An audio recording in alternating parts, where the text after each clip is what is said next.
There is a building on Pennsylvania Avenue in Washington that most people walk past without asking a single question. It was completed in 1899. It is 12 stories tall.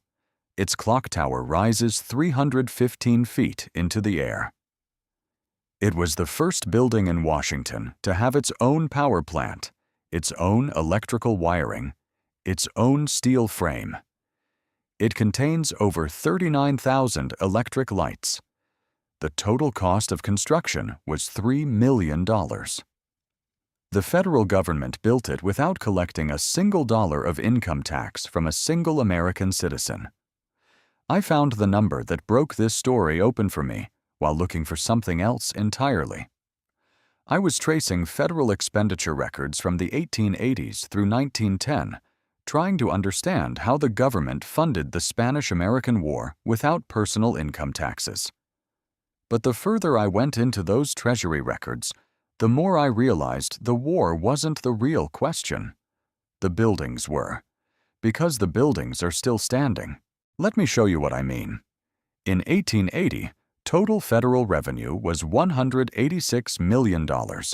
Of that, approximately 90% came from two sources: customs duties on imported goods and excise taxes on liquor, beer, wine, and tobacco. That is a documented figure from the Internal Revenue Service's own historical records. Tariffs and alcohol taxes. That was the system. In that same decade, the federal government funded the completion of the Washington Monument, began construction on the Library of Congress, expanded the Navy from 42 ships to 95, and built post offices in towns of 3,000 people that featured granite facades and bronze fixtures. The USS Indiana, launched in 1893, cost $3 million. The same $3 million that built the old post office on Pennsylvania Avenue the same year. By 1890, total federal revenue was $229 million. By 1910, it had grown to $675 million. But here is the number that stops cooperating with the official story. Federal expenditures in 1880 were $268 million, already $82 million more than total revenue. And the gap widened every year through the following decade, as the government built infrastructure at a scale that the official revenue numbers do not fully explain. The old post office on Pennsylvania Avenue is not an anomaly. It is one data point in a pattern that runs across 3 decades. Now consider what else was happening in those same years. Between 1865 and 1913, the federal government constructed state capitals with domes larger than the United States Capitol. It built courthouses with marble imported from Italy. It funded the 1893 World's Columbian Exposition in Chicago to the tune of $2.5 million for federal exhibitions alone, during a year when it was already running a deficit of $146 million. And when that exposition ended, every building was demolished within 6 months. Before 1913, there was no income tax. The official answer to how the government paid for all of this is tariffs, excise taxes, and land sales. That answer is partially correct. The problem is the math. From 1868 until 1913, according to the IRS's own historical records, 90% of all federal revenue came from taxes on liquor, beer, wine, and tobacco. Tariff revenue grew from $186 million in 1880 to $333 million in 1910. That is a $147 million increase over 30 years. But federal expenditures grew from $268 million to $694 million over the same period, a $426 million increase. The gap between revenue and spending widened every decade, and yet the buildings kept going up. There were people who noticed. There were people who worked inside the system and saw the numbers. The question that nobody asked loudly enough was this: If tariffs and excise taxes covered everything, why did the federal government suddenly need to tax the incomes of individual Americans? The official answer is progressive reform. By 1909, public outcry had grown over a tax system that undertaxed the wealthy and overtaxed the poor. Tariffs fell most heavily on consumers of basic goods. President Taft sent a letter to Congress in 1909 lobbying for the 16th Amendment. The argument was fairness. The wealthy should pay more. The amendment passed the Senate 77-0 and was ratified by 42 states by February 1913. That is the version in the textbooks. Here is what happened in the same calendar year. On February 3, 1913, the 16th Amendment was ratified, giving Congress the power to levy income taxes without apportionment. 8 months later, on October 3, the Revenue Act of 1913 established the first permanent federal income tax. The initial rate was 1% on incomes above $3,000, rising to 7% on incomes above $500,000. On December 23, 1913, 11 weeks after the income tax took effect, President Woodrow Wilson signed the Federal Reserve Act into law. Two of the most consequential financial restructurings in American history in the same calendar year, 3 months apart. One gave the federal government perpetual access to the incomes of every working American.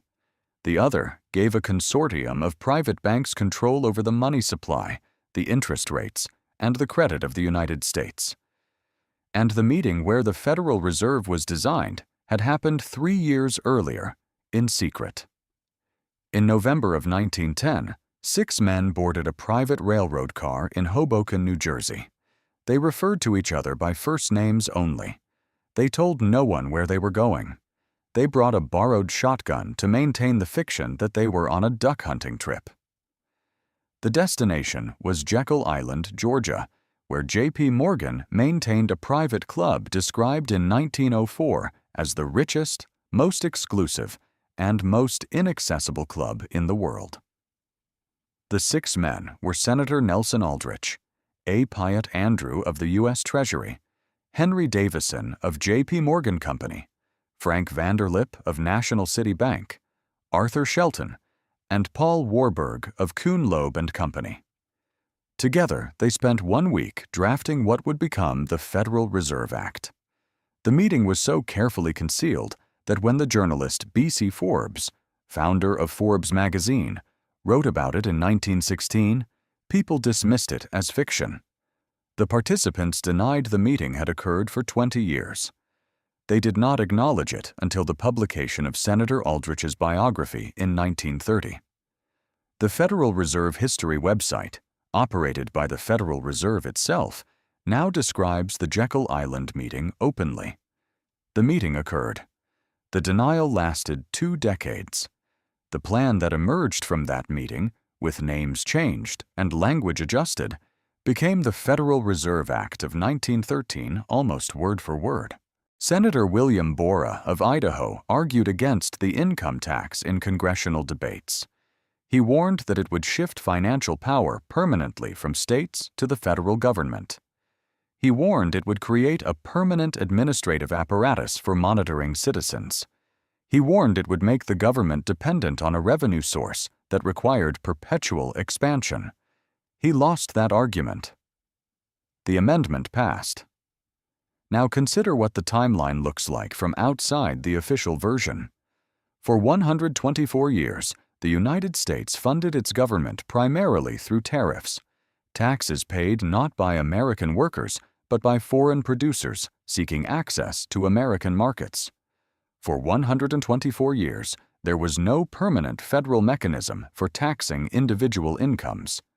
For 124 years, the federal government built grand post offices and state capitals and naval vessels and the first subway systems and a transcontinental railroad network. Then, in a single year, 2 things changed simultaneously. The federal government acquired the power to tax every working American directly and indefinitely, and a private consortium of banks acquired control over the currency that those taxes would be paid in. The buildings from before 1913 are still standing. The old post office on Pennsylvania Avenue is now the Waldorf Astoria, Washington. Its 315-foot clock tower is still the third tallest structure in the city. Its marble floors and 39,000 electric lights were paid for by tariffs and tobacco taxes and whatever was in those Treasury columns that nobody can fully account for. After 1913, the federal government acquired something it had never had before: a direct claim on the income of every American, every year, without limit, enforced by a permanent administrative agency. In 1913, less than 1% of the population paid any income tax at all. Today, the income tax raises more than half of all federal revenue. The question that stays with me is not whether the income tax was good policy or bad policy. That debate has been running for 112 years, and both sides have evidence. The question that stays with me is the timing. Two massive financial restructurings in the same year. A secret meeting 3 years earlier whose participants denied it for 2 decades. A revenue gap in the pre-1913 records that no historian has fully closed. The Treasury reports from 1870 to 1912 are at the National Archives. The Jekyll Island meeting is documented on the Federal Reserve's own website. The old post office is still there on Pennsylvania Avenue, built for $3 million in 1899 by a government that collected no income taxes. The archive is open. The buildings are still standing. And the question of what the government was actually running on before 1913 is still waiting for someone willing to read the ledgers instead of the textbooks.